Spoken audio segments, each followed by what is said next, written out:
cakrawala, merangkai jagat raya, penciptaan kita alam semesta. Dalam pemilik kehidupan kita, pemilik kehidupan yang sanggup menyelamatkan, dialah jalan kebenaran. Kami bukan kuasa lawatanmu, kebangkitan pasti terjadi. Yoman, datanglah dan bertata, kuat dan berkuasa, saat hati bersatu, menaikkan pujian, belenggu dipatahkan, mujizat dinyatakan. Great is our God. Haleluya. Dia adalah Tuhan yang besar dalam kehidupan kita. Haleluya. Terima kasih Tuhan. Kau adalah Allah yang ajaib. Pemilik kehidupan yang sanggup menyelamatkan, jalan-jalan kebenaran. Angkat tanganmu di hadapan Tuhan. Kami rindukan kuasa lawatanmu, kebangkitan pasti terjadi. Datanglah dan bertata, kuat dan berkuasa, saat hati bersatu, menaikkan pujian, belenggu dipatahkan, mujizat dinyatakan. Great is our God. Datanglah dan bertata, kuat dan berkuasa, saat hati bersatu, menaikkan pujian, belenggu dipatahkan, mujizat dikatakan dengan keras. Great is our God. Great is our God. Datanglah dan bertata, kuat dan berkuasa, saat hati bersatu, menaikkan pujian, belenggu dipatahkan, mujizat dinyatakan. Great is our God. Amin. Kita mau lebih semangat lagi pada sore hari ini. Amin. Mana semangatnya pada sore hari ini? Amin. Sebab Allah kita adalah Allah yang besar. Amin. Haleluya. Besarkan Tuhanku, Engkau perisai hidupku. Ku berdiri dengan iman, iman dalam Yesus Tuhan. Kau yang memberi kemenangan, ku bersorak merayakan. Terpujilah Engkau Raja, ya Raja. Amin. Haleluya. Siap menerima kuasa Tuhan pada sore hari ini. Amin. Haleluya. Amin. Ku diberi kuasa dari Raja mulia, menaklukkan musuh di bawah kakimu. Amin. Ku pakai kuasa dari Raja mulia, bila Allah ada bersamaku, siapa jadi lawanku? Sungguh besarkan Tuhanku, Engkau perisai hidupku. Ku berdiri dengan iman, iman dalam Yesus Tuhan. Kau yang memberi kemenangan, ku bersorak merayakan. Terpujilah Engkau Raja, ya Raja. Amin. Kita mau lebih semangat lagi. Amin. Haleluya. Untuk menunjukkan Allah kita yang besar. Amin. Tuhan. Terima kasih Tuhan. Ku diberi kuasa dari Raja mulia, menaklukkan musuh di bawah kakiku. Amin. Ku pakai kuasa dari Raja Mulia. Bila Allah ada bersamaku, siapa jadi lawanku? Sungguh besar ya Tuhanku, Engkau merisai hidupku. Ku berdiri dengan iman, iman dalam Yesus Tuhan. Kau yang memberi kemenangan, ku bersorak merayakan. Terpujilah Engkau Raja segala raja. Tuhanku, Engkau perisai hidupku.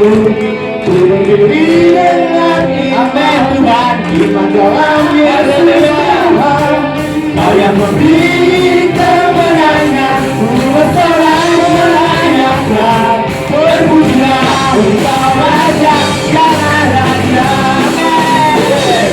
Sungguh besar Kau Tuhanku, Engkau perisai hidupku. Ku berdiri dengan iman, iman dalam Yesus Tuhan. Kau yang memberi kemenangan, ku bersorak merayakan. Terpujilah Engkau Raja segala raja.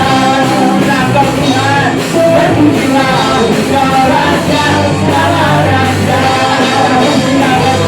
Terpujilah Engkau Raja segala raja. Amin. Tuhan sudah memberikan kuasa dan firman kita, amin, untuk menjadikan kita lebih dari pemenang. Haleluya.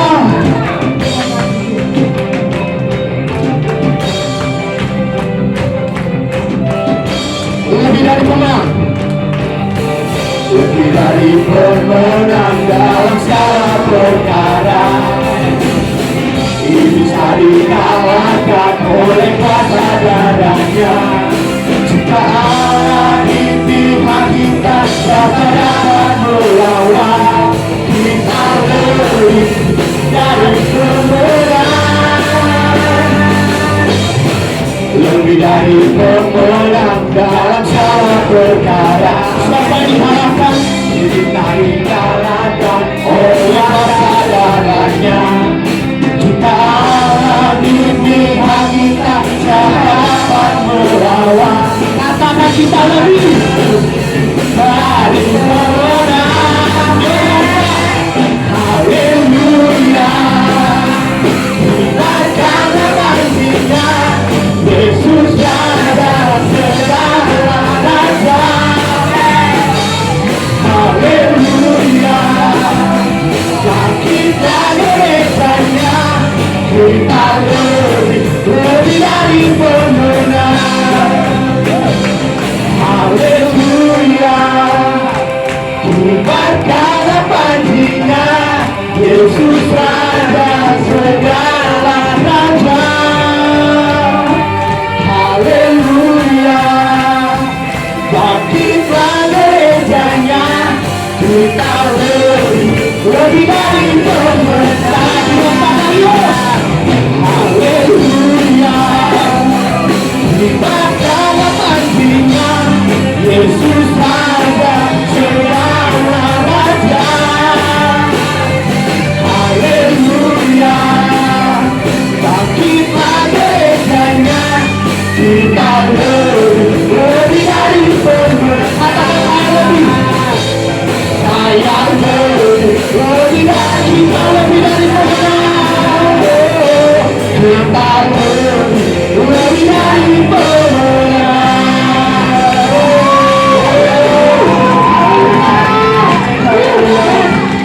Terima kasih. Terima kasih Tuhan. Siapa yang mau siap dibentuk untuk menjadi lebih dari pemenang? Haleluya Yesus. Untuk menjadi lebih dari pemenang, kita harus lebih dulu mengalami pemulihan daripada Tuhan. Kita yang harus lebih dulu dipulihkan. Kita harus lebih dulu dibentuk oleh Tuhan melalui firman-Nya. Haleluya. Mari Bapak Ibu, kita siapkan hati kita. Kita mau jadi lebih dari pemenang. Oleh sebab itu, milikilah hati pikiran yang mau siap dibentuk oleh firman Tuhan. Kami mau dipulihkan. Terima kasih Tuhan. Terima kasih Abang. Kami Bapak. Kami percaya Tuhan. Pulihkan hatiku dengan kasih-Mu. Bentuklah kami, bentuklah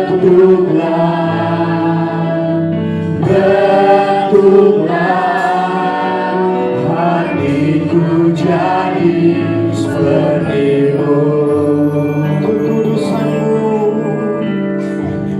Kekudusan-Mu memenuhi hati kami Tuhan. Tuhan ini rinduku. Mari kita angkat tangan kita di hadapan Tuhan. Hatiku seperti hati-Mu, kudus berkenan bagi-Mu. Bagaikan emas yang murni, bentuk hatiku selalu. Biar ku menjadi ciptaan baru, bebas dari semua yang jahat. Serupa dengan gambar-Mu, sucikanku, kuduskan hatiku, Tuhan. Haleluya. Terima kasih. Pulihkan dengan kasih-Mu. Mari kita katakan bentuklah Tuhan.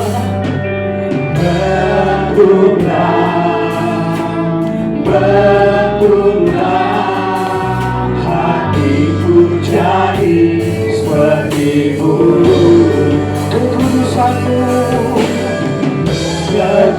Kekudusan-Mu memenuhiku. Tuhan ini rindu kami. Tuhan ini rinduku. Ubah hatiku seperti hati-Mu, kudus berkenan bagi-Mu. Bagaikan emas yang murni, bagaikan emas yang murni, bentuk hatiku selalu. Biar ku menjadi ciptaan baru, bebas dari semua yang jahat. Serupa dengan gambar-Mu, sucikanku, kuduskan hatiku. Ubah hatiku.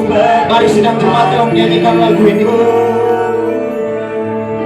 Kudus berkenan bagi-Mu, bagaikan emas yang murni, bentuk hatiku selalu. Biar ku menjadi ciptaan bebas dari setiap yang jahat, bebas dari semua yang jahat. Serupa dengan gambar-Mu, sucikanku. Mari kita menyembah Tuhan. Haleluya.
Datanglah kerajaan di tempat ini seperti di surga. Datanglah kerajaan di tempat ini seperti di surga. Haleluya.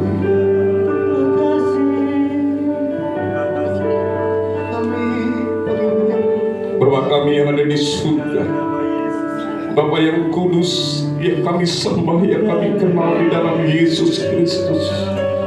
Sore ini Tuhan, kami datang kepadamu dengan kerendahan hati. Layakkan kami Tuhan, ampuni kami. Kami rindu bersekutu dengan Engkau melalui ibadah pada sore hari ini. Biarlah Tuhan ini datang dari dasar hati kami yang paling dalam.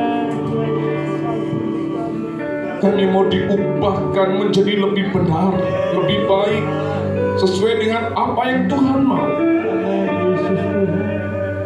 Bapa di surga, kami rindu lawatan-Mu, kami rindu jamahan-Mu, kami rindu ya Tuhan Yesus, Kau melawat setiap pribadi, lepas pribadi, setiap rumah tangga demi rumah tangga.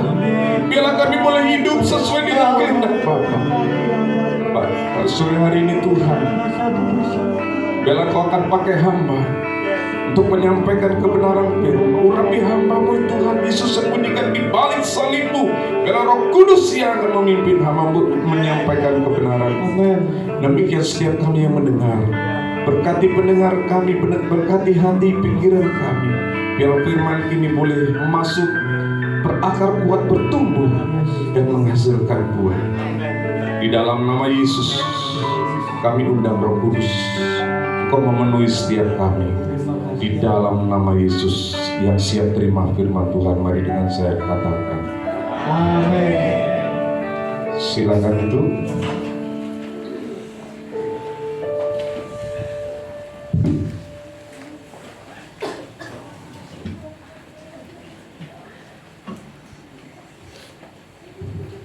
Shalom.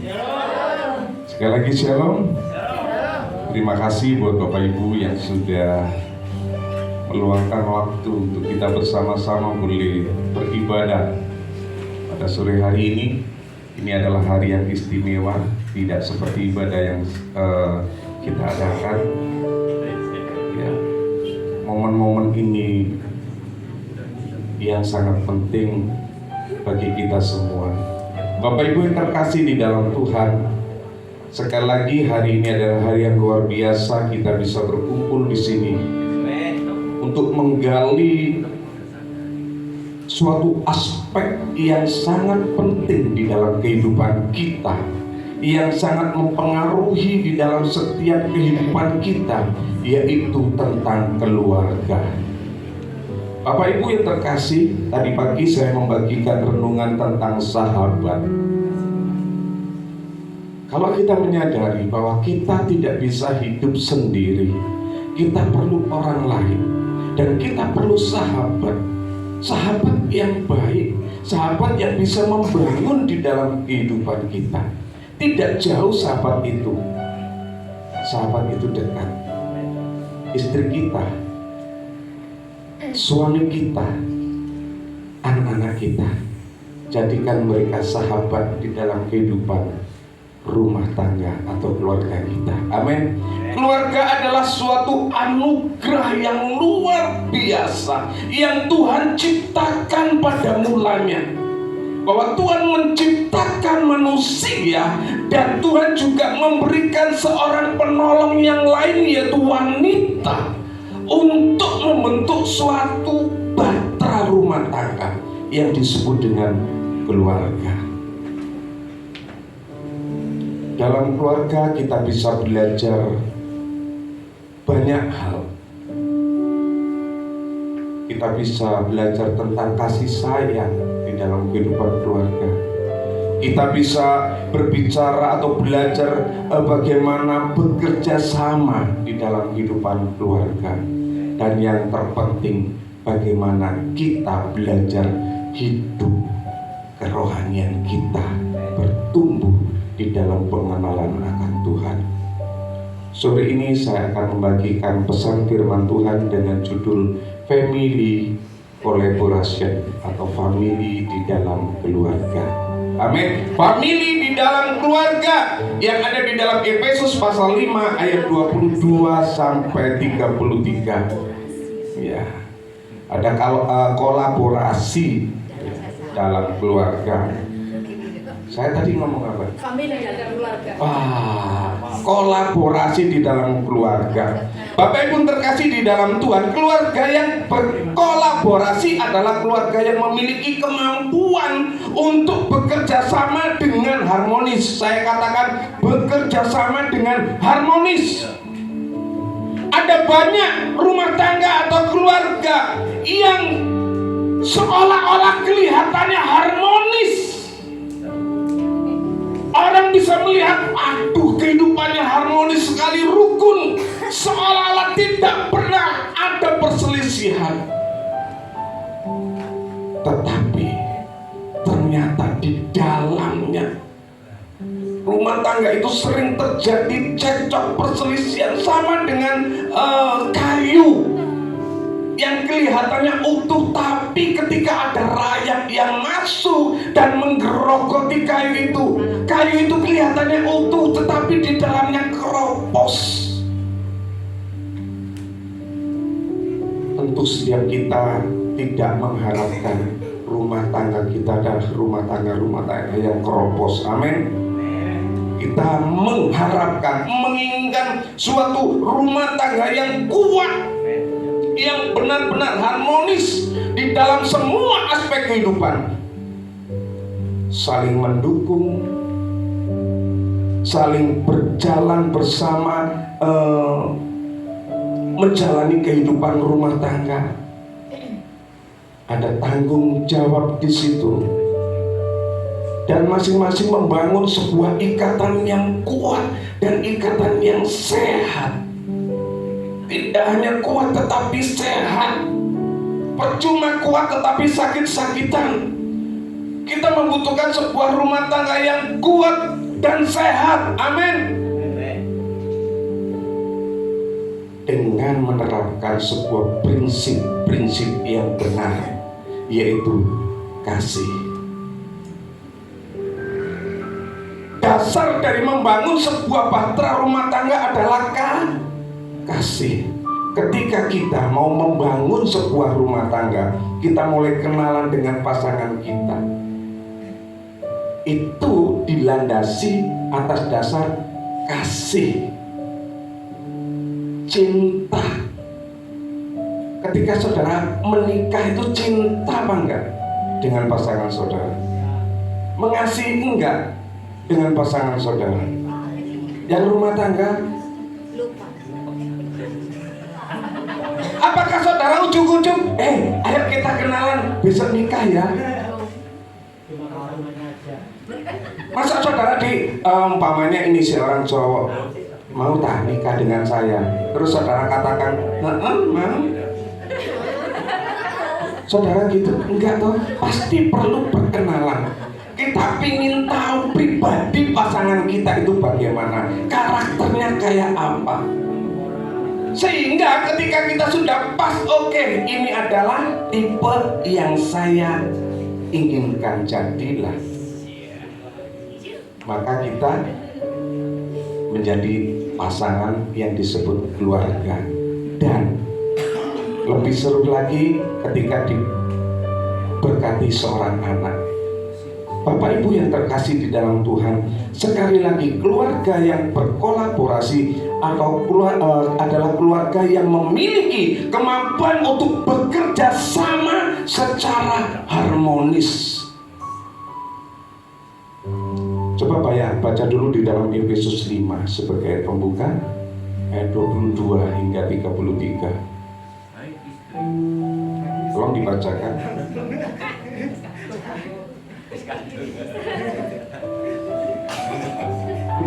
Digilir nggak apa-apa. Baik istri, tunduklah kepada suamimu seperti kepada Tuhan, karena suami adalah kepala istri sama seperti Kristus adalah kepala jemaat. Dialah yang menyelamatkan tubuh. Terus bergilir, jangan takut. Karena itu sebagaimana jemaat Ya, satu-satu, satu orang satu. Karena itu sebagaimana jemaat tunduk kepada Kristus, demikian jugalah istri kepada suami dalam segala sesuatu.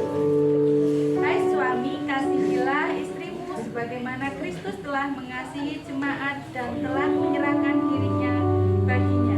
Ya, oke, yang lain? Untuk menguduskannya sesudah ia mencucikannya dengan memandikannya dengan air dan firman, supaya dengan demikian ia menempatkan jemaat di hadapan dirinya dengan cemerlang tanpa cacat atau buruk atau yang serupa itu, tetapi supaya jemaat kudus dan tidak bercela. Ya, terus? Demikian juga suami harus mengasihi istrinya sama seperti ibunya sendiri. Siapa yang mengasihi istrinya mengasihi dirinya sendiri. Yes. Sebab tidak pernah orang membenci tubuhnya sendiri, tetapi mengasuhnya dan merawatnya, sama seperti Kristus terhadap jemaat. 30. Karena kita juga anggota tubuhnya. Sebab itu laki-laki akan meninggalkan ayah dan ibunya dan bersatu dengan istrinya, sehingga keduanya itu menjadi satu badan. 32, 33. Rahasia ini besar, tetapi yang aku maksudkan ialah hubungan Kristus dan jemaat. Bagaimanapun juga bagi kamu masing-masing berlaku.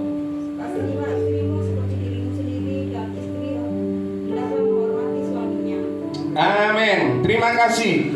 Saudara yang terkasih di dalam Tuhan, dasar di dalam membangun sebuah rumah tangga tadi adalah kasih.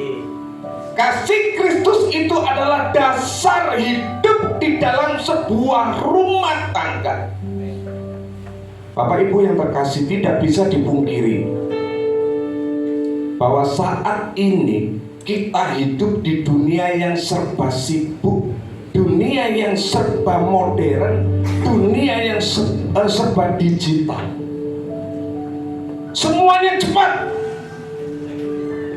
Dan tidak bisa dipungkiri bahwa tuntutan itu semakin banyak di dalam kehidupan kita pribadi lepas pribadi. Kita dituntut bapak-bapak untuk bekerja. Itu tuntutan. Ada tuntutan pendidikan yang sekolah, ada tuntutan bagaimana kita harus menjadi sekolah yang baik, kita menjadi anak yang baik, anak yang berhasil. Bahkan kita dituntut di dalam kegiatan aktivitas sosial di mana kita berada. kesibukan dan tuntutan inilah yang bisa memisahkan keluarga. Anak pisah dengan orang tua, mungkin suami pisah dengan istri. Suami harus pergi jauh untuk mencarikan nafkah, untuk mencari pekerjaan buat menghidupi anak istri. Tuntutan-tuntutan inilah yang memisahkan sebuah rumah tangga atau keluarga. Tetapi Bapak Ibu, jika kita mampu, jika kita bisa membentuk kolaborasi di dalam keluarga, maka meskipun kita berjauhan, meskipun kita pisah, kita tetap ada hubungan yang erat, tetap satu, saling bekerja sama dengan harmonis. Kita akan belajar bersama-sama. Kita melihat ada keluarga yang mampu bertahan dan membangun fondasi yang kuat karena mereka adalah keluarga yang berkolaborasi. Bapak Ibu yang terkasih di dalam Tuhan, tuntutan-tuntutan yang ada kadang-kala membuat seseorang menjadi stres, menjadi putus asa, menjadi emosional. Kalau lihat TikTokan itu anak-anak sekolah katanya merdeka, Indonesia merdeka, ya. Sekolahnya apa? Ya. Ini adalah tuntutan seorang anak yang sekolah. Ia ingin supaya ada waktu-waktu di mana ia harus bermain, ia harus bersenang-senang dengan temannya. Tapi tidak bisa, inilah keadaan dunia, keadaan zaman. Kalau kita anak-anak yang sekolah terus bermain, kita akan ketinggalan pelajaran. Ini adalah tuntutan. Zaman dulu, zaman orang tua kita, zaman kita, dan zaman anak-anak kita sekarang berbeda. Kita tidak bisa menuntut anak-anak kita, loh bapak pian seperti ini loh. Orang tua kita mungkin menuntut kita, loh kalau bapak dulu seperti ini. Tidak bisa, beda zaman.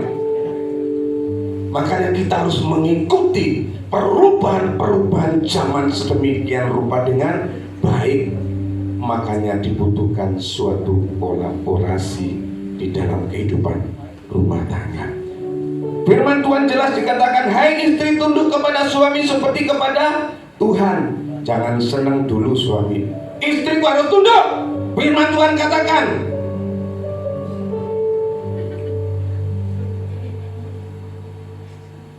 ya 25, hei suami, kasihilah istrimu, hormati istrimu. Baca dulu di dalam Kolose 3:21. Bagaimana orang tua terhadap anak-anak. Kolose 3:21, tolong dibacakan untuk kita semua.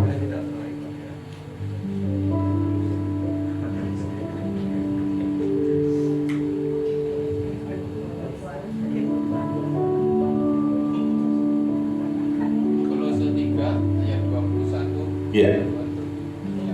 Hai bapak-bapak, janganlah sakiti hati anakmu, supaya jangan tawar hatinya.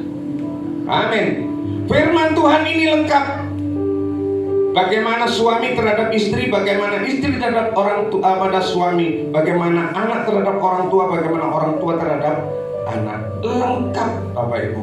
Maka Tuhan ingin bahwa suatu rumah tangga itu hidupnya benar-benar damai sejahtera. Tidak seolah-olah, tidak seakan-akan, tidak sepertinya. Sepertinya keluarga itu aman-aman. Ternyata setiap hari gegeran loh. Setiap hari bertengkar loh. Bapak Ibu tahu masalah anak-anak? Tahu?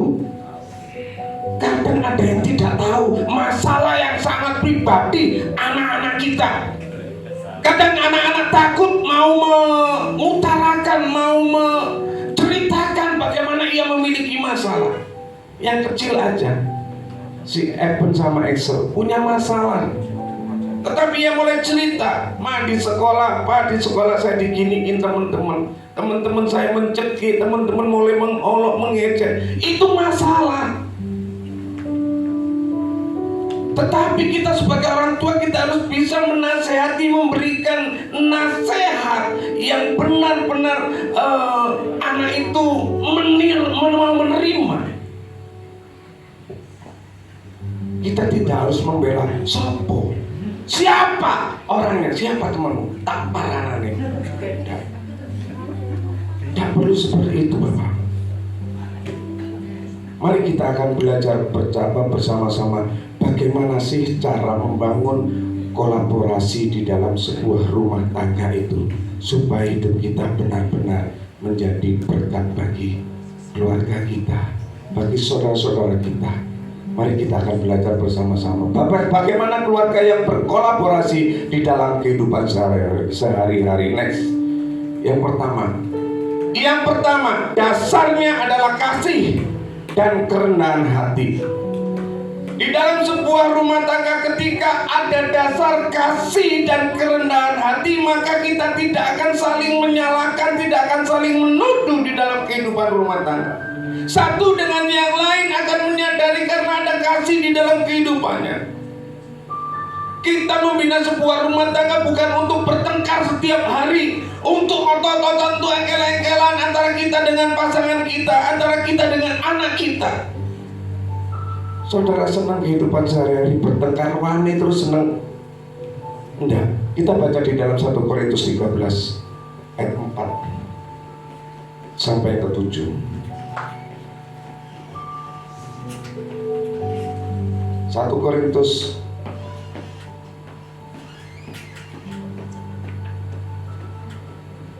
Korintus 13 ayat 4 sampai 7. 13 ayat 4 sampai 7. Iya. Kasih itu sabar, Yes. murah hati, Yes. tidak cemburu, ia tidak memegahkan diri dan tidak sombong. Ia tidak melakukan yang tidak sopan dan tidak mencari keuntungan diri sendiri. Ia tidak pemarah dan tidak menyimpan kesalahan orang lain. Ia tidak bersuka cita karena ketidakadilan, tetapi ia bersuka cita karena kebenaran. Ia menutupi segala sesuatu, percaya segala sesuatu, mengharapkan segala sesuatu, sabar menanggung segala sesuatu. Amin. Dikatakan kasih itu kasih itu sabar. Ketika ada dasar kasih di dalam kehidupan rumah tangga, jika suamimu marah-marah, istri harus jika istrimu marah-marah, suami juga harus Biasanya marah. Dasarnya kasih. Gak iso. Aku ini kepala rumah tangga si laki-laki. Engkau harus tunduk hormat kepadaku. Ketika aku marah, kamu harus diam. Gak bisa. Ya. Kita harus mengasihi istri, aja diseneni tok. Istri itu juga gak seneng loh dikasih uang terus. Gak seneng. Oh seneng. Saya pikir gak seneng. Tapi saudara jangan marah kalau uang yang dikasih itu habis. Ya, karena kita mengasihi istri kita. Amin. Ayo, ketika ada kolaborasi di dalam rumah tangga. Hei istri, ketika engkau dipercaya untuk mengelola keuangan oleh suamimu, kelola dengan baik. Sehingga suami ketika pulang ke rumah, lihat ada makanan cukup, ada persediaan macam-macam sudah cukup, itu lega. Ya, artinya jadi sabar. Ya, kasih itu tidak cemburu. Mau kemana bu? Kalau katanya delok ono nayupan, ono karnaval. Lo karnaval kan? Lihat karnaval apa mau dilihat orang? Mulai. Nah, lawang metu dandane cek ayune. Mulai curiga. Kasih itu tidak cemburu. Biar mereka juga butuh hiburan. Kesel. Ya, kesel di rumah tok. Ibu-ibu kesel nggak di rumah tok? Ada yang nggak kesel? Nah, itu saya ngomong kesel. Ya kalau di rumah tidur, makan, nonton TV, tidur, makan, nonton TV, itu ya kesel kok. Yang lihat aja kesel. Bapak Ibu, ayo kita mulai. Kasih adalah yang terpenting di dalam membangun hubungan di dalam sebuah rumah tangga. Jika ada kolaborasi di dalam keluarga, ya itu harus didasarkan pada kasih tadi. Karena kasih itu sabar. Tadi dikatakan kasih itu apa lagi? Kasih itu murah hati. Ia tidak cemburu, ia tidak memegahkan diri dan tidak sombong. Ia tidak melakukan yang tidak sopan dan tidak mencari keuntungan diri sendiri. Ia tidak pemarah, tidak menyimpan kesalahan orang lain. Ingat, Bapak dan Ibu, kasih itu tidak pemarah. Siapa yang sering marah-marah? Ayo, suami-suami, jangan kau sering marah di dalam kehidupan rumah tangga. Istri-istri, jangan kau marah di dalam kehidupan rumah tangga. Anak-anak, jangan kau marah. Apa yang kau marah? Apa yang kau marahi? Ayo, kita ini adalah orang-orang yang sudah diciptakan Tuhan menjadi sebuah rumah tangga yang damai sejahtera, yang bahagia. Tetapi jika tidak ada dasar kasih tadi, maka kita akan menjadi keluarga yang berantakan. Dan kerendahan hati. Rendah hati artinya apa? Mau mengalah. Kita tidak bisa menjadi pasangan yang egois. Kita harus rendah hati. Ketika ada masalah, kita tanyakan, ada masalah apa? Kita mulai membahas bersama-sama. Jangan pernah sembunyikan masalahmu kepada pasanganmu.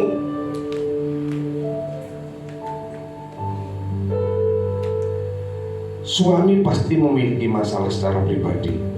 Istri pun pasti mempunyai masalah pribadi. Tapi kadang-kala itu tidak bisa diungkap, tidak bisa diceritakan. Karena apa? Saya takut suami saya marah kalau cerita. Suami juga kadang-kala mengatakan, saya takut cerita sama istri, khawatir istri saya marah. Jika saudara takut mengatakan kepada istri, istri kepada suami takut, datanglah kepada seorang yang saudara percaya. Supaya apa? Ada nasihat. Kita perlu seorang sahabat yang bisa dipercaya.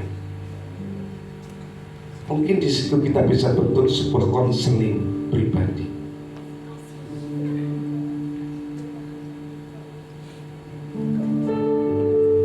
Kolaborasi di dalam rumah tangga yang kedua, selain kasih dan rendah hati, yang kedua, next, tanggung jawab keluarga. Di dalam kehidupan rumah tangga, di dalam sebuah keluarga ada tanggung jawab. Suami bertanggung jawab untuk memberi nafkah kepada istri dan anak-anak. Itu tanggung jawabnya. Istri ini adalah seorang penolong.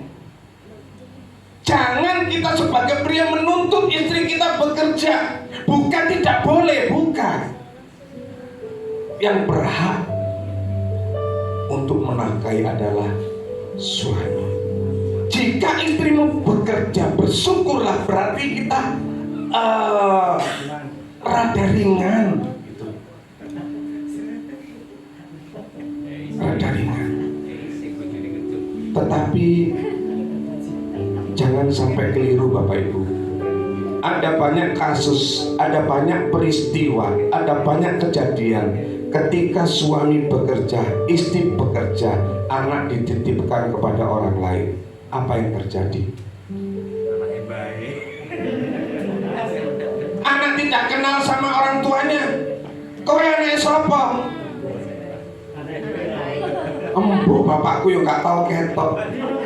Kadang itu anaknya belum bangun, bapaknya sama ibunya bekerja pergi.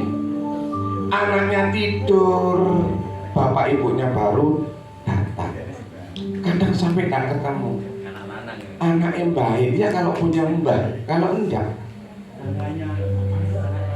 Makanya di dalam sebuah keluarga itu harus ada kolaborasi, harus ada hubungan, harus ada kerjasama yang baik secara harmonis. Tidak masalah kita bekerja dua-duanya, tetapi kita harus juga bisa meluangkan waktu. Nanti kita akan sampai di situ. Tanggung jawab, ya, seorang suami harus memberikan nafkah. Tanggung jawab seorang istri harus bisa membantu suami di dalam rumah. Tanggung jawab anak kepada orang tua, anak harus mengerti keadaan ayah atau ibu, harus membantu. Demikian pula orang tua terhadap anak. Firman Tuhan sangat jelas sekali mendidik, memberitahukan bagaimana kehidupan rumah tangga yang benar sesuai dengan Alkitab. Firman Tuhan tidak pernah pilih kasih. Suami harus mengasihi istri, istri harus tunduk. Demikian juga bapak-bapak, jangan menyakiti hati anak-anakmu. Kadangkala begini bapak-bapak, saya pernah mengalami suatu kejadian dulu waktu masih ada Tessa, Cika masih di rumah.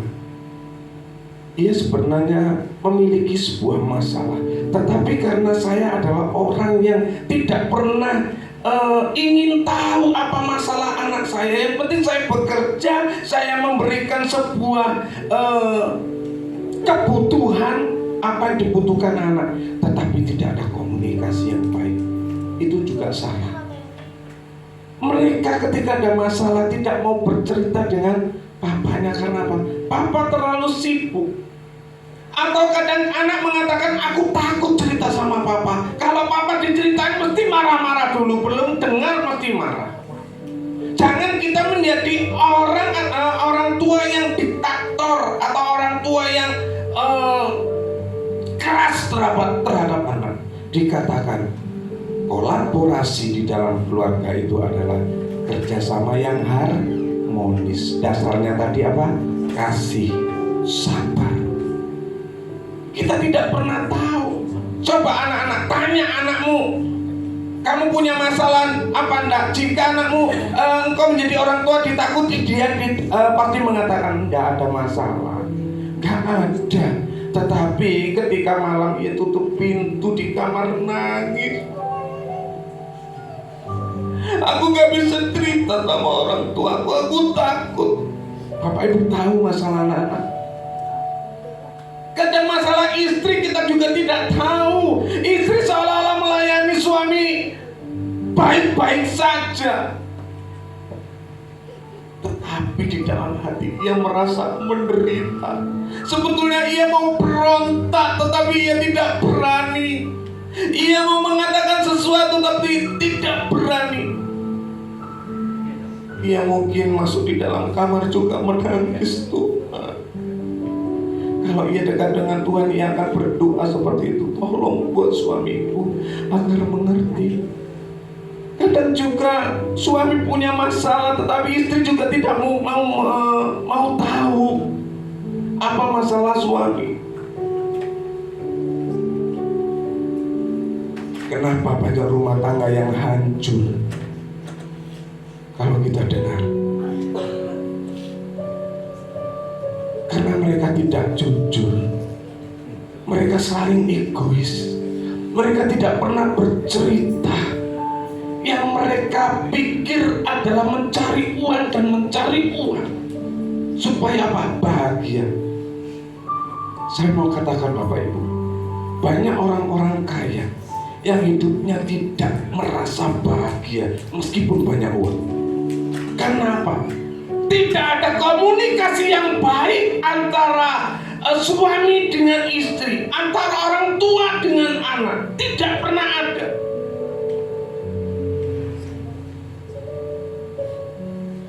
Banyak akhirnya suami pergi meninggalkan keluarga. Karena apa? Saya butuh ketenangan. Saya ingin hidup tenang. Mungkin ada istri juga, saya ingin pulang dulu. Saya ingin menenangkan pikiran, menenangkan hati. Ia tidak mau berontak, tetapi ia menghindari sedemikian. Karena apa? Tidak ada waktu untuk berkomunikasi. Tidak ada waktu yang harmonis untuk kita ngomong-ngomong secara baik-baik. Kita tidak pernah tahu pribadi yang paling dalam yang hanya bisa menangis. Biasanya ibu-ibu cuma menangis tanpa kita ketahui. Ayo coba kita lebih mengerti. Ada tanggung jawab masing-masing di antara kita. Bagaimana tanggung jawab suami kepada istri dan anak, bagaimana istri kepada suami dan anak, bagaimana orang tua kepada anak, demikian juga dengan anak kepada orang tua. Komplit di dalam firman Tuhan, kita harus memiliki sebuah tanggung jawab.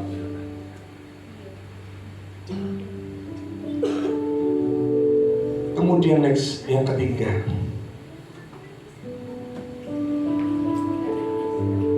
ya, ini Bapak Ibu, saling menghargai dalam peran. Di dalam sebuah rumah tangga itu masing-masing mempunyai peranan yang penting. Bapak sangat penting. Kalau bapak itu menjadi bapak yang bijaksana dan takut akan Tuhan, bapak ini akan menjadi panutan bagi anak-anak. Demikian juga dengan ibu. Ibu ini juga memiliki peranan yang sangat penting di dalam kehidupan rumah tangga. Kalau tidak ada ibu-ibu, maka rumah tangganya pasti akan berantakan. Cucian yang gak karu-karuan, koran-koran gak karu-karuan, setrikaan meledak, semuanya pasti berantakan. Makanya anak-anak, demikian juga dengan anak. Anak itu adalah buah dari kasih yang kita sudah bina. Buah dari cinta muncullah anak-anak. Anak-anak ini sebagai anak-anak penghiburan, anak-anak yang bisa membuat orang tua senang melihat anak-anak. Anak-anak juga memiliki peran yang penting di dalam kehidupan rumah tangga. Ayo anak-anak, jangan sakiti orang tuamu, bantulah mereka. Kita harus mengerti, mulai dari anak-anak, remaja, dan tumbuh dewasa. Ayo coba mengerti bagaimana kehidupan keluarga, bagaimana kehidupan rumah tangga, bagaimana kehidupan rumah tangga kita. Bapak Ibu, tanpa disadari, kadangkala kita memiliki sebuah perselisihan atau persoalan, entah itu kecil atau besar, antara suami dan istri. Saya mau mengingatkan, jangan sekali-kali ketika ada perselisihan kita rame di depan anak-anak.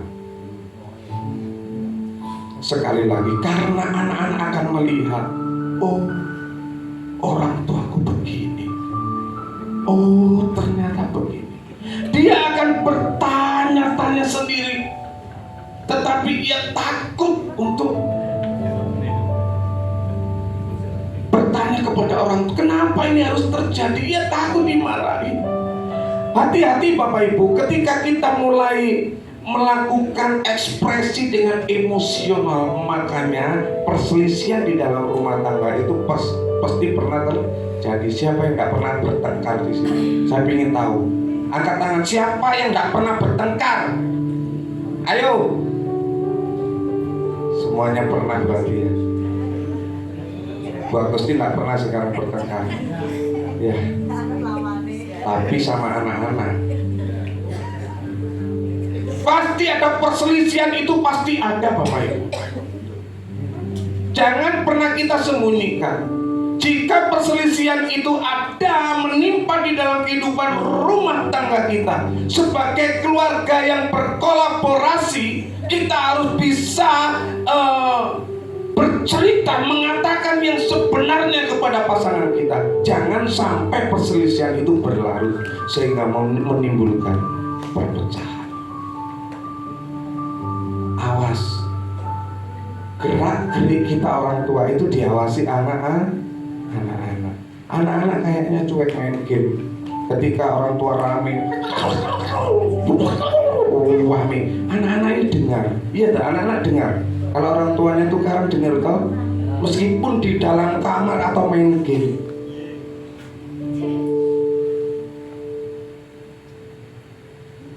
Bapak Ibu, ada peristiwa yang sangat berat yang pernah saya alami di dalam membina sebuah rumah tangga. Makanya saya mengingatkan, perselisihan, pertengkaran jangan sampai terjadi di depan anak-anak. Kasihan anak-anak. Anak-anak ini terimbas dari emosional kita secara pribadi. Mereka akan menjadi anak yang berontak secara pribadi, pemarah. Ayo, peranan kita di dalam kehidupan rumah tangga.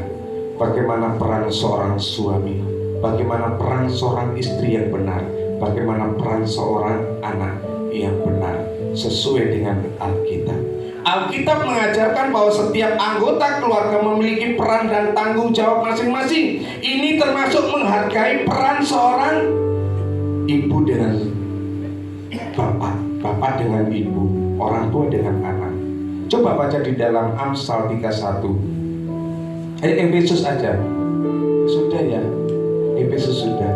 Amsal 31, tapi baca di rumah. Renungkan. Amsal 31 ayat 10 sampai 31. Supaya tidak banyak, baca di rumah. Harus menghargai di dalam masing-masing peran. Yang keempat, next. Bagaimana membangun kolaborasi di dalam rumah tangga. Waktu bersama, quality time. Pergunakan, cari waktu yang baik untuk kita bersama-sama. Kadang-kala kita tidak pernah bisa ngobrol dengan baik ketika kita ngomong melalui HP. Nduk, le, nondi saiki. Bapak ini lagi nang luar kota loh. Padahal anaknya ada di mall. Anu Pak, lagi di kamar belajar loh. Belajar aku Pak. Oh iya pinter belajar ya, si pinter ya. Padahal di mall. Ayo, luangkan waktu bersama. Ada quality time. Di dalam kebersamaan itu kesempatan kita mulai bercerita, kita mulai berbagi, kita mulai membangun sebuah keharmonisan, keintiman. Pasangan kita adalah sahabat kita. Amin. Orang tua kita adalah sahabat kita. Anak-anak kita adalah sahabat kita yang baik. Suami istri adalah sahabat kita yang baik. Ayo kita mulai curhat, ngomong, dan penyelesaiannya waktu bersama-sama. Saya sangat senang sekali bahwa ada sebuah rumah tangga yang meskipun suaminya jauh bekerja, bahkan anaknya jauh bekerja, tapi masih ada hubungan yang sangat erat. Melalui video call dia membangun bagaimana ia harus ibadah, berdoa bersama, membangun mesbah doa. Karena apa? Tidak mudah Bapak Ibu berjamaah. Ada sekali godaan-godaan, gangguan-gangguan, iming-iming, karena kita jauh dari keluarga. Tetapi ketika ada hubungan yang baik, ada kolaborasi di dalam keluarga itu, maka ia akan membangun sebuah hubungan yang benar sesuai dengan apa yang Tuhan mau, apa yang Alkitab katakan. Ada hubungan sehingga apa? Keluarga itu tetap harmonis meskipun jauh. Kadang kita berdekatan pun tidak menjamin keluarga itu harmonis. Makanya ada kawin bergembreng, ada kawin perunggu, ada kawin emas. Banyak peristiwa-peristiwa. Yang kalau sudah kawin emas itu sudah kesel kawin gembrengnya, tukaran wis kesel mungkin, atau mulutnya sudah capek, ya, amarahnya sudah habis. Ayo, Bapak Ibu yang terkasih di dalam Tuhan, pergunakan waktu. Alkitab menekankan pentingnya berkumpul bersama sebagai keluarga. Ini mencakup doa bersama. Ayo, meskipun kita berjauhan, bangun hubungan, video call. Sekarang ini lagi canggih, dimanapun keluarga kita berada, kita video call. Bangun hubungan bersama melalui doa. Ayo doa, karena doa itu adalah nafas kehidupan orang percaya. Dengan doa kita dihindarkan dari berbagai macam bahaya. Dengan doa kehidupan kita juga diberkati. Dengan doa kita dijauhkan dari segala macam godaan. Doa, kita akan bangun bersama.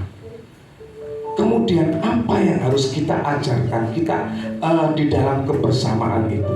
Membaca firman Tuhan. Amin. Lakukan itu, berdoa, membaca Alkitab bersama, atau ada aktivitas keluarga yang lainnya.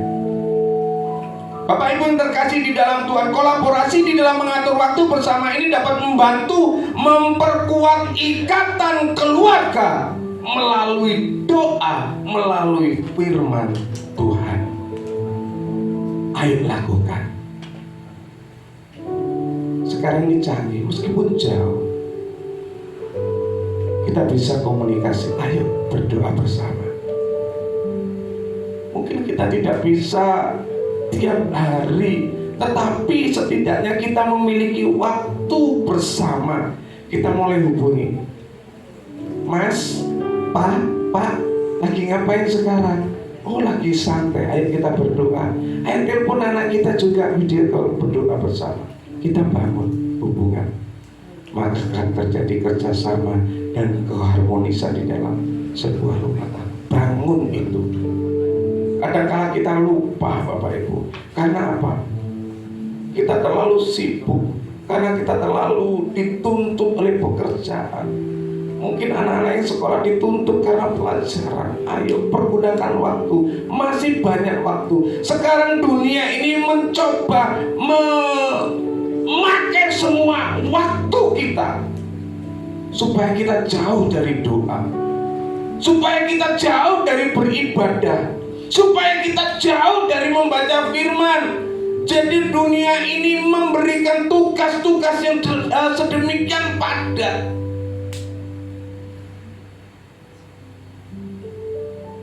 Tetapi sebagai orang percaya, biarlah itu terjadi waktu-waktu yang padat, tetapi masih ada waktu untuk kita berdoa supaya apa? Kita tetap kuat di dalam membangun rumah tangga.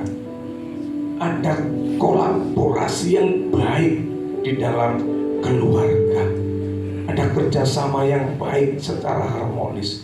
Ayo kita mulai membangun. Mungkin hingga saat ini kita tidak pernah memikirkan bagaimana kebersamaan. Mungkin kita memikirkan, oh kalau quality time itu ayo keluar nonton, kita nonton bareng. Ayo keluar, ayo malam minggu kemana, makan, sudah itu pulang. Yang penting bangunlah kebersamaan itu melalui doa, melalui firman Tuhan. Makanya kami menekankan agar ada WPDA, waktu pribadi dengan Tuhan. Kita ajarkan anak-anak kita supaya apa? Mengenal siapa Tuhannya, siapa penciptanya, siapa yang menolongnya. Supaya apa? Ketika ia bertumbuh dewasa, ia mengerti bahwa Tuhan Yesus yang menolong di dalam kehidupannya hingga saat ini. Kita mendidik melalui doa, melalui firman. Kita ini adalah keluarga besar GSJA Bukit Horeb. Kita juga akan membangun kebersamaan yang akan kita lakukan bersama-sama besok setelah ibadah. Saya ingin agar kita ini keluarga ada kebersamaan, ada kesatuan hati, ada keintiman, ada keharmonisan, sehingga tidak ada perpecahan, tidak ada perselisihan. Mungkin ada di antara kita mungkin merasa aku sakit hati, aku nggak suka sama dia. Di dalam hubungan keluarga yang akan kita bina, yang akan kita terus lakukan kebersamaan dengan baik, agar apa? Tercipta suasana yang harmonis, sehingga kita benar-benar menjadi keluarga GSJ Bukit Orang yang baik, yang harmonis, yang sehat, yang kuat dan diberkati. Amin. Next, yang kelima, harus ada waktu bersama. Ini Bapak Ibu yang penting, ada prioritas rohani. Peran kita sebagai orang tua adalah panutan bagi anak-anak. Jika kita hidup sebagai orang tua yang tidak takut akan Tuhan, jangan engkau marah jika anakmu menjadi anak pemberontak. Jangan engkau marah jika anakmu sering membantah ketika engkau menasihati. Karena kita tidak pernah ada memprioritaskan anak-anak tentang kerohanian. Waktu ibadah, acara anak-anak ibadah, mungkin kita tidak sempat pergi, tapi kita mulai ngomong, ayo sekarang waktunya ibadah. Dorong mereka untuk beribadah. Karena ini sangat penting Bapak Ibu. Anak-anak di luar sana kenapa sampai melakukan hal-hal yang tidak baik? Narkoba, seks bebas, apapun yang bilang, karena tidak ada prioritas rohani di dalam kehidupan rumah tangganya. Yang ia pikirkan pokoknya rumah tanggaku makmur, ada uang, semuanya ada. Tidak jamin itu.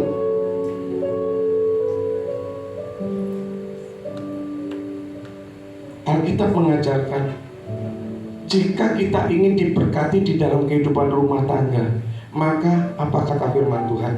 Carilah dahulu. Iya. Artinya apa? Di dalam sebuah rumah tangga kita harus mendidik anak-anak kita, karena kita orang tua ini adalah panutan berdoa.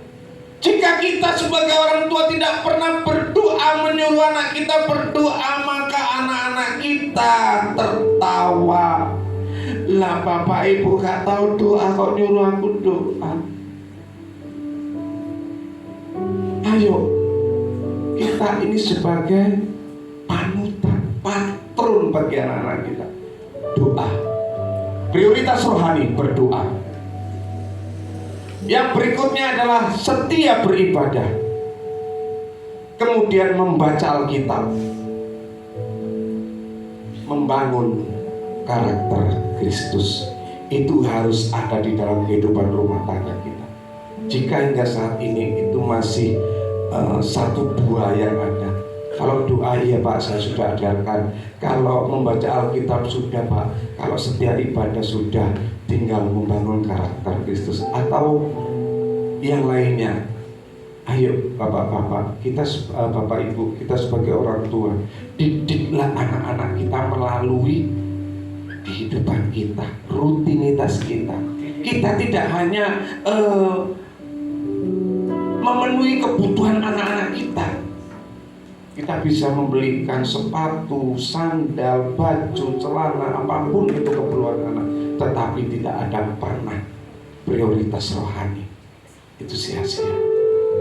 Anak-anak perlu dibimbing, dididik. Amin. Kemudian next. Ya, sekali lagi berdoa itu penting di dalam kehidupan rohani. Apalagi membaca, merenungkan firman Allah, itu juga sangat penting di dalam kehidupan kita.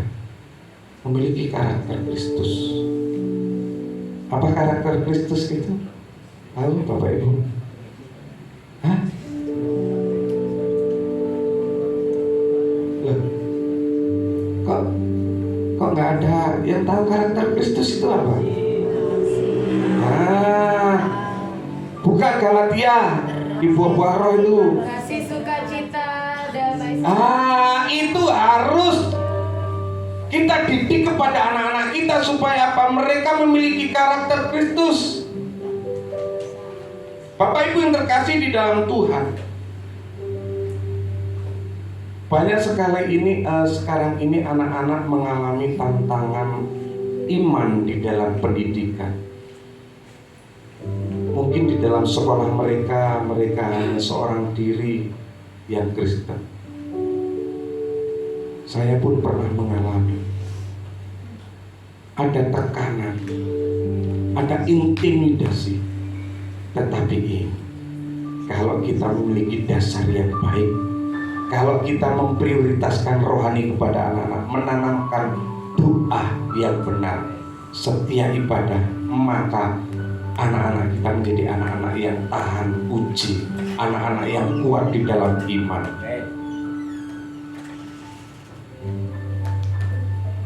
Jika ini saya dulu masih sekolah, dia ini paling heboh di sekolahnya.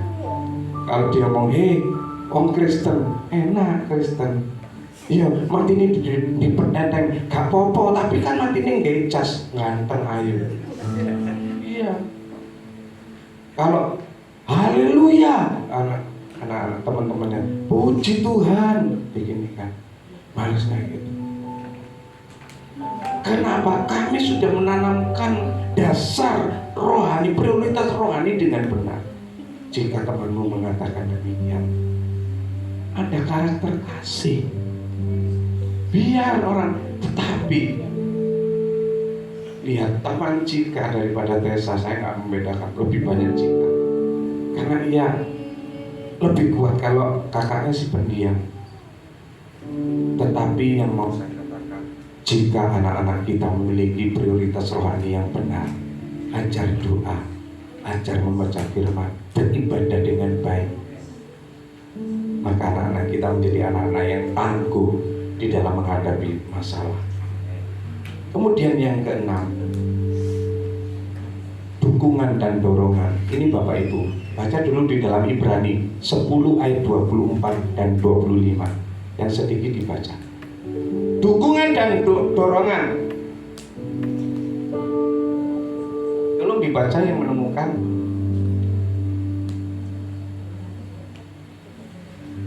Ibrani 10 ayat 24. Marilah kita saling memperhatikan supaya kita saling mendorong dalam kasih dan dalam pekerjaan yang baik. Ya. Janganlah kita menjauhi diri dari pertemuan ibadah kita seperti dibiasakan beberapa orang, tetapi marilah kita saling menasihati dan semakin giat melakukan menjalankan Tuhan yang sebenarnya. Amin. Bapak Ibu, dukungan dan dorongan. Keluarga seharusnya menjadi tempat dukungan dan dorongan satu dengan yang lain untuk mencapai tujuan dan mewujudkan potensi masing-masing kita. Yang bekerja kita dorong, kita beri semangat. Hati-hati ya Pak ya, kerja yang bagus, cari uang yang banyak ya. Jangan lupa berdoa. Dorong. Istri hati-hati ya Bu ya di rumah. Tuhan memberi kekuatan dan kesabaran, semua rumahnya beres. Anak-anak seperti itu. Ada dorongan, ada dukungan.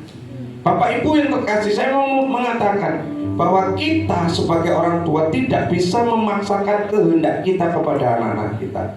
Anak-anak kita sudah masuk di zamannya mereka. Zaman kita dengan anak-anak kita sudah berbeda. Kadang ada orang tua yang demikian.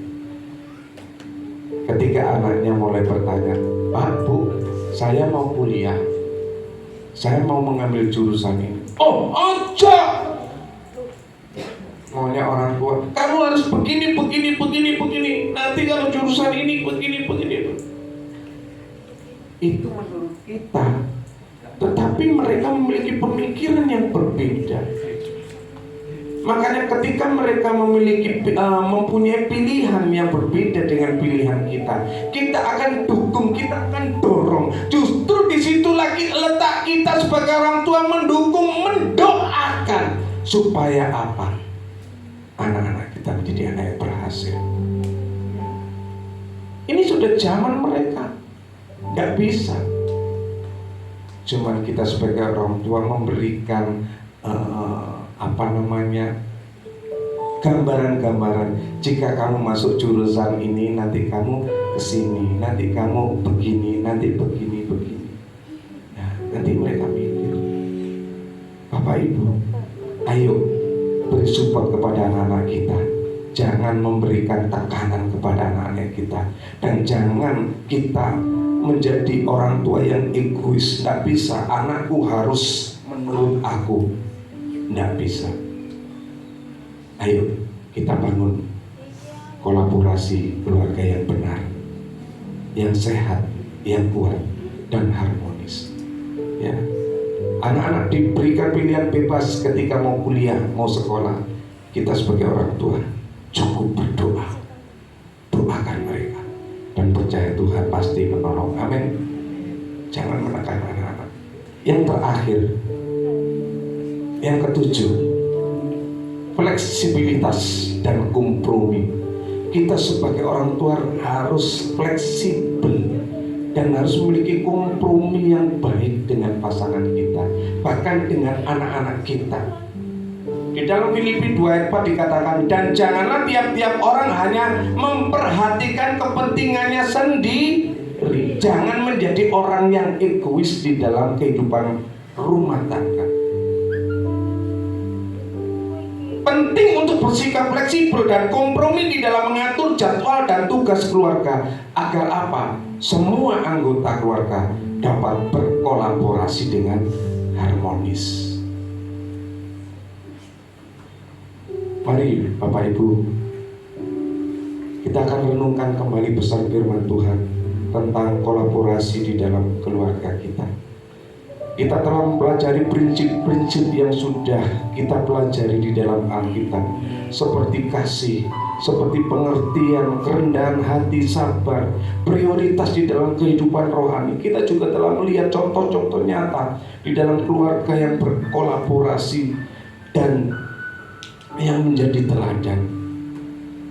Kita harus menjadi berkat bagi banyak orang. Mungkin di antara kita keluarga-keluarga masih belum bisa melakukan seperti yang kita dengar pada saat ini. Saya ingin tiap-tiap keluarga berkelompok bergabung dengan keluarga. Ayo anak dengan orang tua berkumpulan. Kita tidak tahu masalah orang tua kita. Mungkin kita cuek sebagai anak. Aku nggak mau tahu, yang penting aku sekolah, aku perlu makan, perlu pakaian, perlu segala hal. Kita tidak pernah memikirkan bagaimana orang tua kita. Kita hanya menuntut. Mungkin kita juga sebagai orang tua menuntut anak-anak harus begini, tetapi kita tidak pernah menjadi teladan yang baik hingga saat ini. Bagaimana hubungan suami dan istri hingga saat ini? Sudahkah engkau menjalin hubungan yang baik, yang benar di hadapan Tuhan, sehingga tidak pernah terjadi perselisihan? Engkau tidak tahu isi pasanganmu, isi hati pasanganmu secara detail. Mungkin pasanganmu menjerit, menangis, engkau tidak tahu. Engkau bahkan tidak mau tahu bahwa ia menderita sebenarnya. Ia takut mau mengatakan kepada pasangannya, karena apa? Suamiku jahat. Kalau aku bercerita nanti ia pergi meninggalkan aku, atau dia akan menampar aku, atau dia akan memukul aku. Bapak Ibu, saat ini saya rindu orang tua berdoalah kepada anak-anakmu. Suami istri berdoalah. Suami doakan istrimu dan anak-anakmu. Kemudian istri doakan suami dan anak-anakmu. Dan kemudian orang tua berdoa untuk anak-anak. Dan anak-anak doakan orang tuamu. Bergantian. Lakukan sekarang.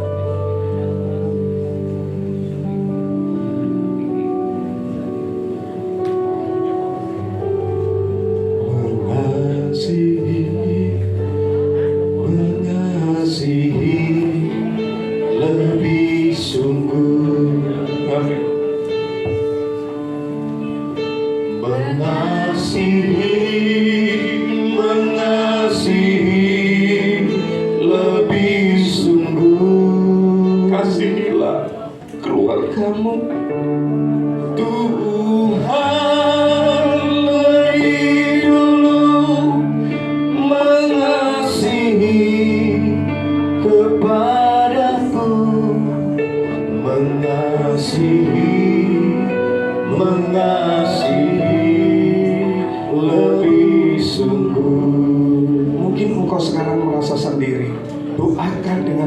pasangan, doakan anak cucu menantumu di tempat ini. Tuhan mendengar.